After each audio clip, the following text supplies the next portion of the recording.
প্রতি বছর আমাদের ধর্মীয় মহামেলা শ্রী শ্রী গোপালচক সাধুদেবের পূর্ণভূমি লক্ষ্মীখালী ধামে মহা মেলা উপলক্ষে যে পূর্ণ স্নানের আয়োজন হয়, সেই স্নান উপলক্ষে এখানে ভক্তবৃন্দরা আসে এই উপলক্ষে এখানে আমার পরম দয়াল শ্রী শ্রী গোপালচক সাধু ঠাকুর এই বাড়ির যে গৃহিণী ছিল অলকা দেবীকে একসময় আমাদের এই দক্ষিণ অঞ্চলে মানুষের মহামারী দেখা যেত। সেই মহামারীতে হাজার হাজার লোক মারা যেত, কিন্তু এই বাড়িরই এই অলকা দেবী মহামারীতে আক্রান্ত হয়ে মৃত হয়েছে।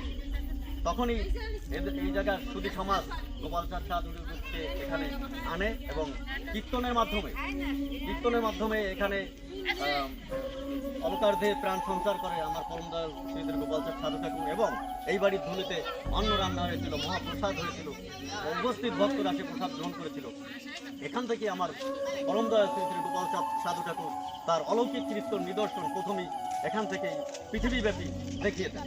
এবং এই উপলক্ষে এই বাড়ির একটি মাহাত্ম্য যে মরা মানুষের দেহের প্রাণদান ঠাকুর গোপালচক সাধু ঠাকুর মহাভক্তের একটি আসন এসে বসে আছে, যে ভক্তের দয়ায় একজন মৃত মানুষের প্রাণ সঞ্চার হয় এবং এই ধুলিতে আত্রাম হয়। এই উপলক্ষে হাজার হাজার ভক্তরা যারা আমার বারণী স্নান উপলক্ষে মহাধামে ছুটে যায়, তারা এই বাড়ির ধুলি নিতেই এখানে ছুটে আসে। মূল প্রেক্ষাপট হচ্ছে এটা, মূল থিম এটা, মূল আকর্ষণ ভক্তদের এটা।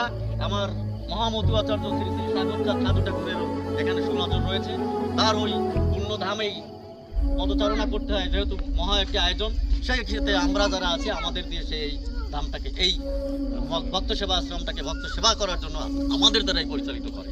এবং আমরা এখানে হাজার হাজার ভক্তদের যত সময় ভক্তরা আসবে তত সময় আমাদের অন্ন দান বা প্রসাদ দান